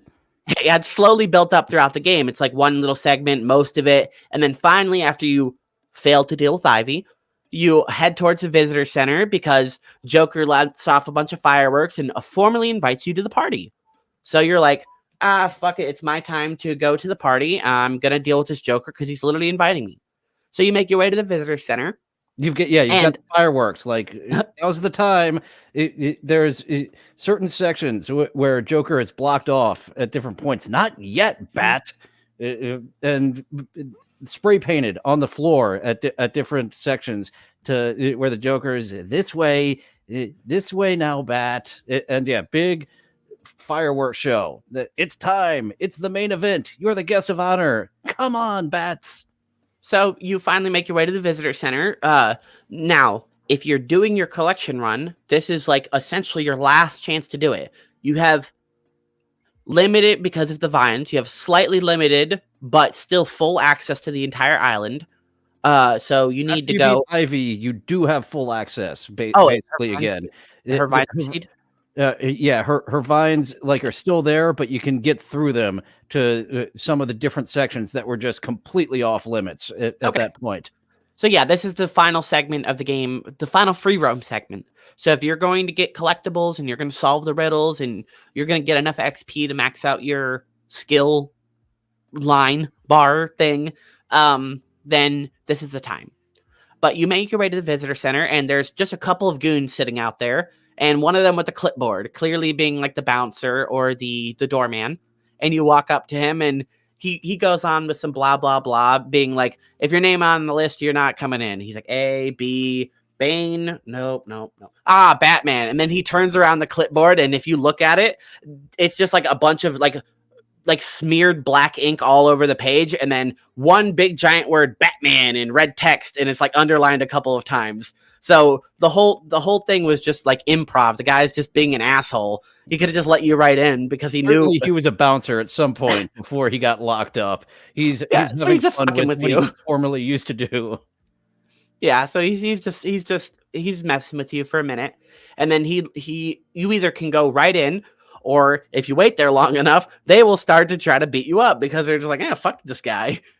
So if you decide to go in right away or beat the shit out of him, you finally get to this hallway we've been talking about with all these guards and goons. There are a bunch of shirtless dudes, no shoes, just in prison uniforms. Some of them have Joker paint, but they all have party hats and party crowns. They're all like festive and they're all like, yay, woo, hooray. And yeah, as we said earlier, they're playing their part and they're not going to touch you until you do first. Can you still hear me? Yes, you're frozen, but I can hear you. Okay, well then we'll just deal with that later. But anyway, so you the first time I walked in there, I had no intention of fighting them, but I was trying to spam the crouch, but I forget that if you double pull the trigger, that you'll use the quick back claw.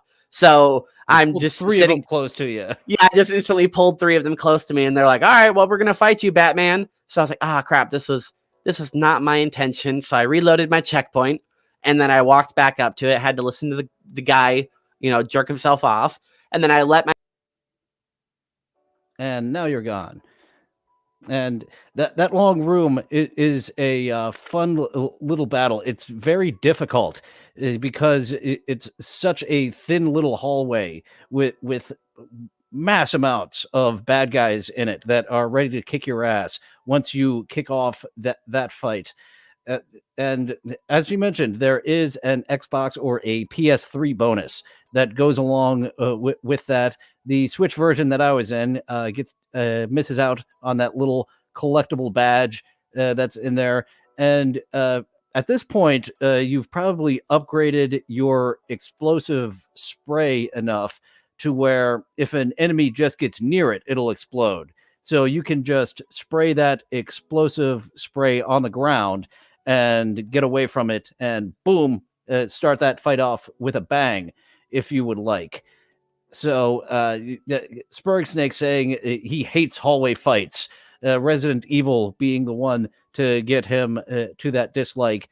After that, it's 2 boss fights in a row. The first boss fight I actually found a bit harder than the second. Hopefully, Emily will be back before I get too far into it. The first boss fight, it's as mentioned before, of the berserker type of enemies. It's that are being upped, the anti-upped each time that you run into them, starting with Bane, and then you get one berserker by himself, one berserker with thugs, 2 berserkers by themselves, a berserker in a small room with thugs. That one I died a fucking lot too. Was the small room with a single Titan enemy and a bunch of thugs. So this first boss battle, after the long hallway battle, is another one I died a good bit on. I died on this next one a lot more than the final one. The next to last boss fight I found much more difficult than the lasty last boss fight, where we have got 2 Titans, 2 berserkers, and a room full of thugs. Luckily, that isn't too small. I was just getting into the next to last boss battle, talking about how it's been escalating ever since Bane, and now we've got 2 Titans, 2 berserkers, and a room full of thugs. And I found this one to be the hardest. I found this one. Actually, I think I died the most in the small room with one Titan enemy and the thugs. But this next to last boss battle I found harder than the lasty last boss battle. Yeah, they're the regular berserker guys, but they're even more beefed up, and it seems like they have better AI. They don't wander around the arena as much. They have like an intent to chase you, and if you don't try to immediately deal with them, they can become a huge threat. Now, fortunately, I was playing on easy, so I immediately, like, as soon as the first one charged at me, I threw my batarang and I got on top of him. And you can like briefly pilot the berserker guys and have them kind of swing their arms and attack the other berserkers nearby and the other goons. The goons, you get a good many hits in. The other berserker enemy, you get 3 in, and then he kicks you off. This one I died a good amount of times too. The lasty last, I didn't die. I died a couple of times, but the next to last battle with the two Titan berserkers and the thugs, I died a few times.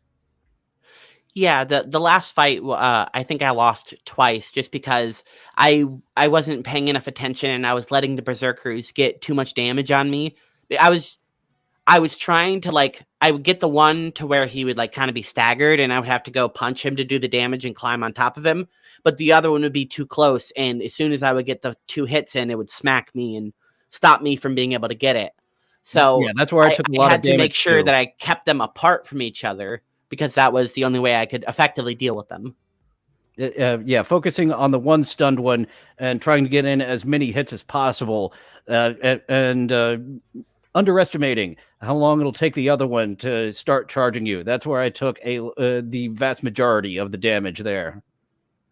As we've mentioned, though, you don't regain health either. So the fight is kind of like, it can be kind of long if you don't deal with things quickly and smartly.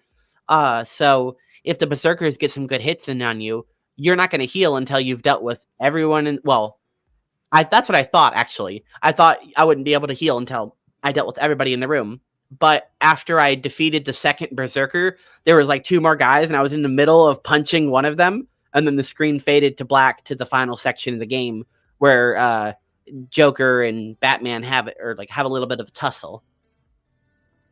And Joker injects Batman with the Titan formula. He resists it, eventually giving himself the antidote.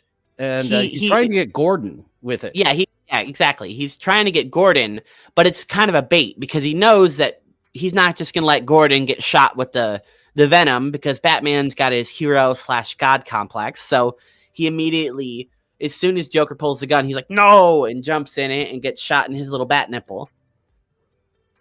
And some people have a problem with the Joker's next move, and it is funny where Joker's like, "You're taking away my fun. I have nothing to live for," and shoots himself.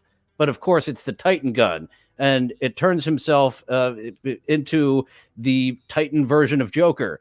We get the final battle with Titan Joker here, which is a very video gamey battle of what are we going to do for the final battle?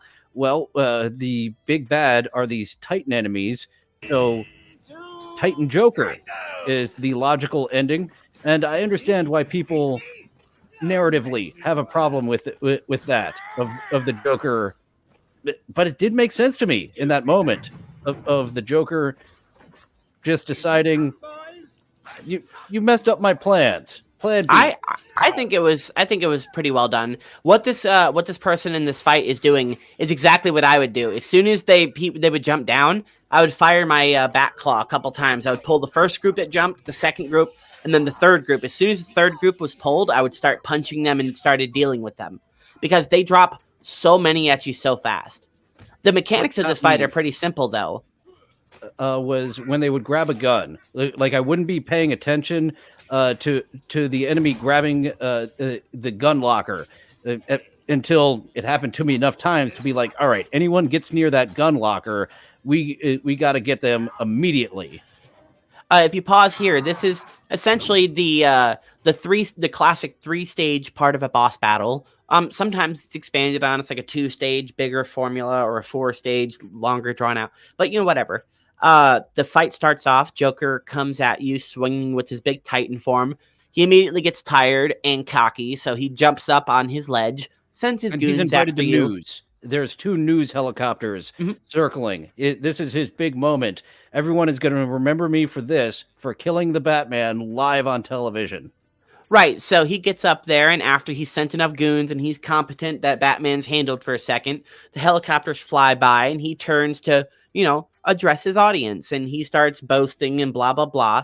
And if you've dealt with the goons fast enough, and every once in a while, Joker will throw a present onto the field, which is a little, like, chomping teeth thing, which will come at you, and it'll explode.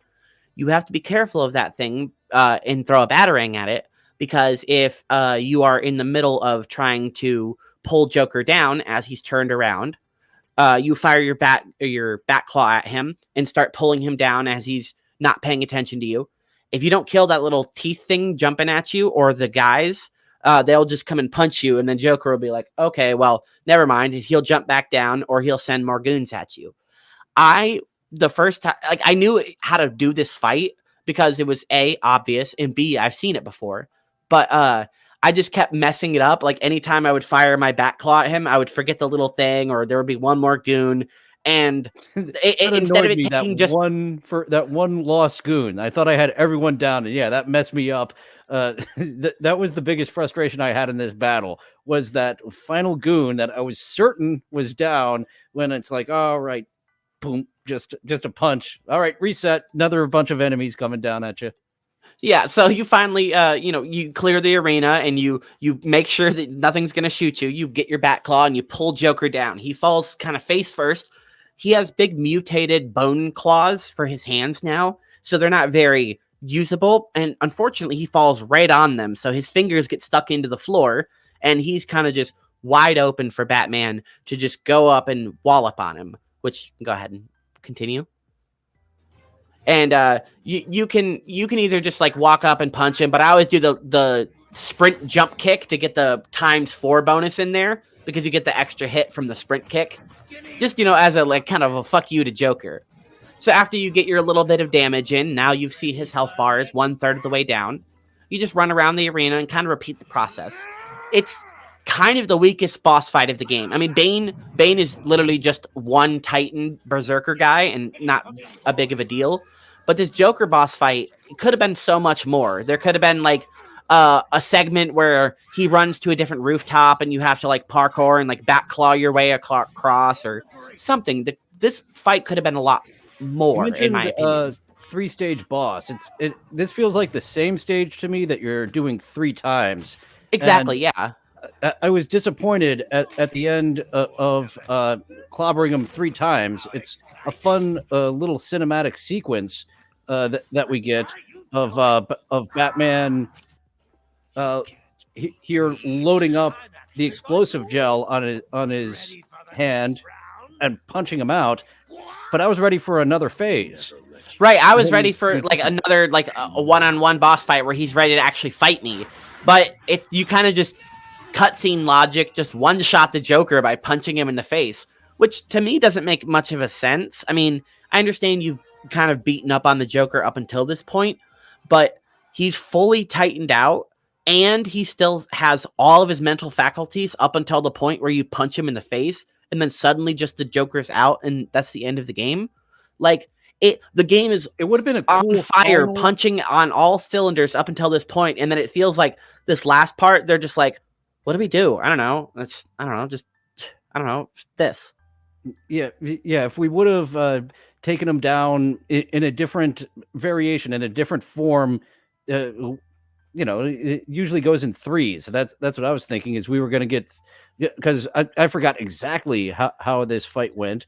And I was disappointed that that was the only phase, and I do like that as a finishing move, the exploding punch. But he was missing 2 phases for it to feel completely satisfying.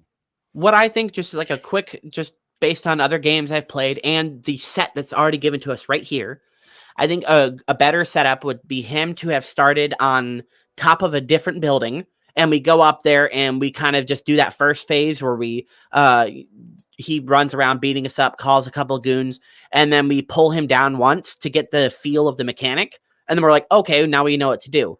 Then he jumps over to the other roof to get away from you because smaller battle area. And that's also where he has it actually set up. That's where his like face is painted on the floor, and he has his little built-up arena instead of just on top of the roof. Oh, we never got jumps in there. Another then boxing you do it. fist.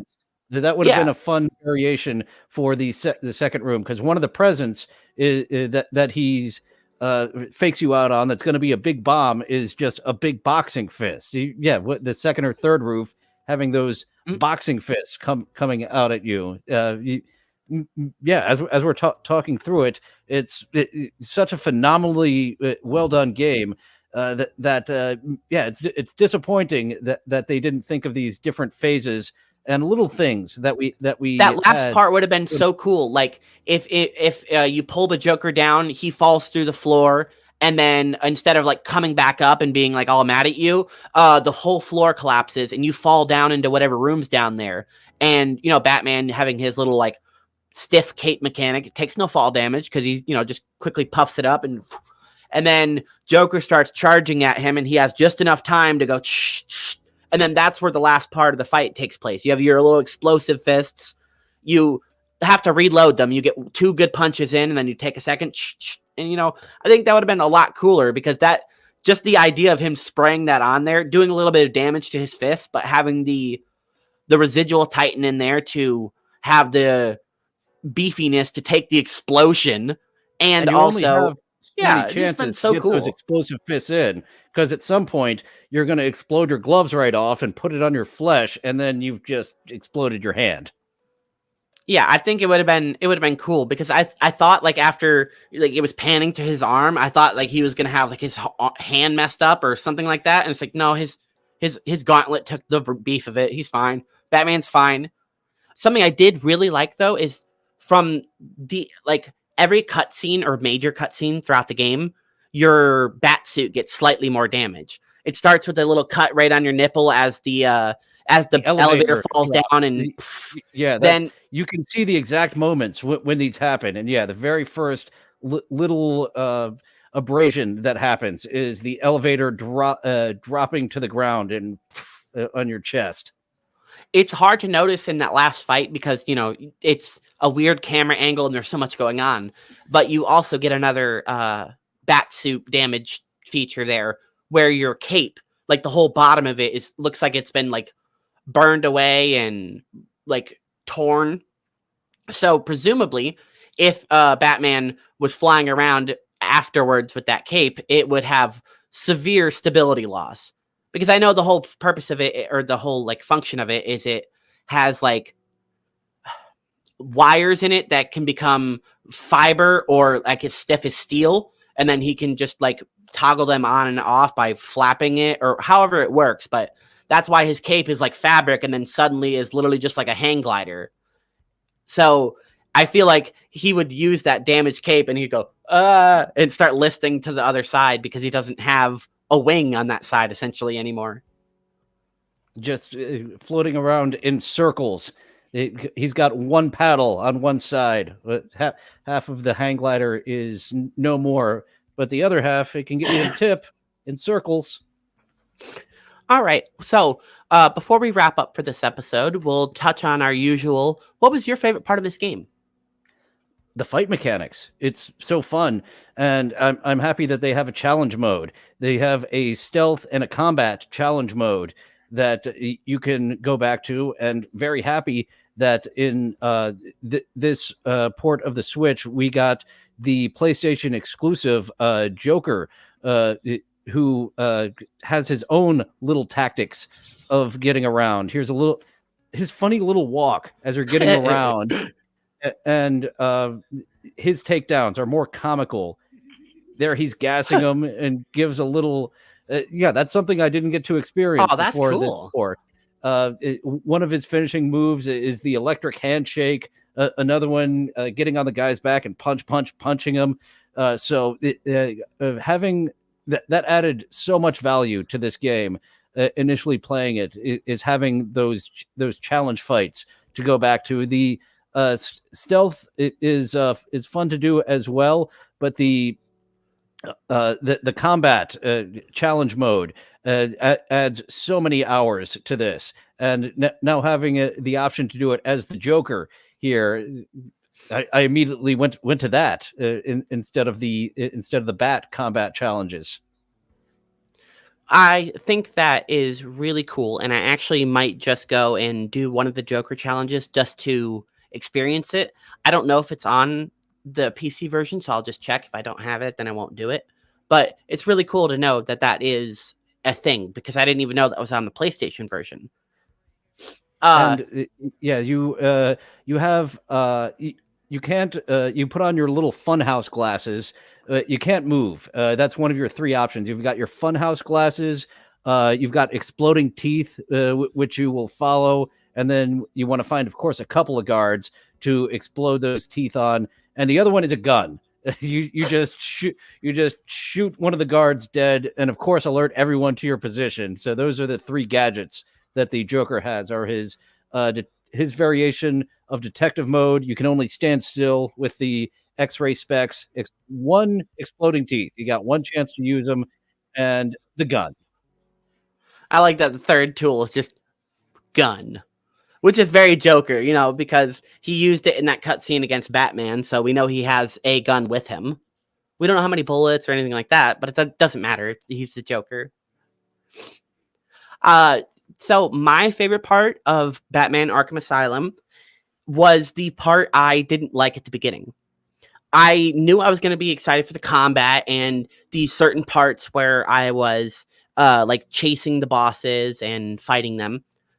But after the first like couple of combat segments, I was like, I have to walk around the island and like be Batman. I have to like figure out how to get into things and like climb through vents and be stealthy and like just solve puzzles and think. I wanted it to be like a beat 'em up game, but that ended up being my favorite part, is that I had to think, and I had to like the fact that it's also a puzzle and a platformer. It's not just an action detective beat 'em up. Like I was like, oh, okay. I really, really like this. I really like the parts where I'm skulking in the vents and looking. Like, one of my favorite parts is when you have to get up the elevator that had like crashed, and now you have to like parkour from one segment to the other, and you have to look for little parts in the vent where you can shimmy across it and pull your way up. Or in the sewer segment where you're hearing Joker above you mixing the Titan formula and experimenting on his people, when you're just skulking around being Batman. I think that is my favorite part. And it sounds so cheesy and stupid, but that was awesome. And that's only amplified in Arkham City with the expanded cape mechanics, more gadgets, more finishing moves. So it's absolutely really fun in this one. Gone sky high with City, and Knight's there. Not on the Switch port. It's not very playable, but Knight is there. I find it narratively possibly the best Arkham Knight, but peaking with the combat and the gameplay in Arkham City with me. A fantastic intro to the series that they expanded upon to possibly what I think is maybe the most perfect game I've ever played. It's How long of a game is Arkham City? Like, if you're not trying to 100% it, if you're just kind of like doing the story and not literally speed running it, I'm not exactly sure. are we talking 8, 20, 50, 100 hours? Probably 30 to 40. Okay, cool, awesome. That would be my guess. We'd have to ask the internet what they think. I'm guessing a 30 to 40 hour if you're just trying to power your way through it. And there are some optional side missions in Arkham City as well. Well, since we don't currently have any guests scheduled, and we both happen to have Batman, and we just beat this next one, for our next episode, do you want to do Arkham City? I would love to have an excuse to jump into Arkham City. This really did get me primed to be like, I don't know if we're doing Arkham City anytime soon, but I would love to jump into City. Well, then this, I guess, is a unofficial tease. Next episode, I don't know the date. Let's pull it up real quick. 2 weeks from today, 31st, we will be doing Batman Arkham City, which is great because I'm really enjoying the game. Like, there's been a couple of games that I've played for this podcast where I've enjoyed it, but I've just kind of felt like I was doing it for the show. A good example is The Quarry. I really enjoyed The Quarry, but especially with my computer issues, which was prevalent in this episode recording, I got kicked out of my own show because my computer froze. Sound like Stuttering John. But luckily, I was able to do better than that for the 2 minutes while you were gone, without getting too far ahead of the conversation. Oh, speaking of Mr. Freeze, with your computer issues, that might be the best boss fight of the Arkham series. He's in 2. A lot of people consider his Arkham City boss fight to be the best boss fight of this series. Okay, I'm excited now to know. Okay, I'm gonna be honest. When I was coming across the part where Bane is in the little room, and since I was honestly just walking around the entire game with Detective Vision before I knew who or what was in there, I saw that there was somebody hanging up in that room, and my Detective Vision couldn't scan it and figure out who it was. So because it was shrouded in mist and stuff, I thought that was Mr. Freeze. Whenever I came up to it and then the room clears and it's like Bane hanging up there, I was like, oh, I know Bane was in this game, but I was expecting that to be Mr. Freeze. My bad. Sorry for assuming who you were. And we do see Mr. Freeze's cell just coated in ice. Oh, I must have missed that. There's so many Easter eggs and touches to this game. I think this is a really, really good example of a game or an IP that a game studio took, and instead of just being like, okay, we're just gonna make a game and slap this like paint on it, they really, really made a good Batman game. They made a great story, fun combat, and as I mentioned, my favorite part is the out of combat parts. So this whole game is really good. It inspired the fighting game genre to go in that direction with this very revolutionary combat style at the time that other developers took notice of and said, we're going to use a variant of that. Yeah, so now that we've confirmed it, I'm very excited to start on Arkham City, and I'll probably do that tonight after WATP, which viewers of the show, you can catch it live at 5 p.m. if you're a member of the Patreon. Only to see that live video stream, which I am nerd enough to have. Even with me being frugal these past months, I've been giving them some Patreon money to catch them live streaming on video and be a beloved chatter, making some quips. Well, Dylan, what have you been working on lately, and where can people find you in the upcoming future? I have been working on finding a job. Right now, I am still live streaming at 11:30 a.m. Eastern. Once I do get a regular 9 to 5 or 7 to 2 a.m., whatever the hell it may be, that might move around a bit. But I'm doing live streams Tuesday through Thursday at 11:30 a.m. with co-host auditions, TikTok around the clock, and chatting with beloved chatters. Well, that's fantastic to hear. This last episode of Chatting with Beloved Chatters with American Cupcake, I think was pretty cool. I liked the format of a kind of movie review breakdown slash top 10, but it was top 9 list. So I think that was a really cool idea. And I think you guys executed it pretty well. Thank you. And yeah, my preferred runtime for my shows are 60 to 90 minutes. So that one, I think next time I attempt it will be a top 5, bottom 1 to try to keep it. I knew it was going to be longer as we were excited to watch all the Mel Brooks movies. So let's watch them all. Yeah, just like I knew this episode was going to be longer, the episodes that are just me and you tend to run a little bit longer because we have a little bit more room to talk, and I don't feel like I am stepping on our guests' toes in their time. I know everybody has lives and stuff to do, but it is nice to not feel like I have to, just cut the show off. So this episode and probably the next one are going to run long, especially with the amount of passion we both seem to have for this game because it's really fun. So Yeah, as I mentioned, I consider Arkham City possibly my favorite game ever. Definitely in the top 3, maybe number 1. So thank you everyone for joining us this week, everyone that caught the show live. And I will do better this time to get the episode podcast out faster than last time. Over Christmas break, I had the episode for Tukey edited, and then I was going to publish it right around Christmas. My computer had issues and I lost the edit, so I had to restart it, and I didn't feel like doing it until after the new year. But I will be on top of it better this time. That's a commitment to myself now that I'm saying it now and everybody can hear it. So thank you for joining us, everyone. As usual, we appreciate you, and we'll see you next time.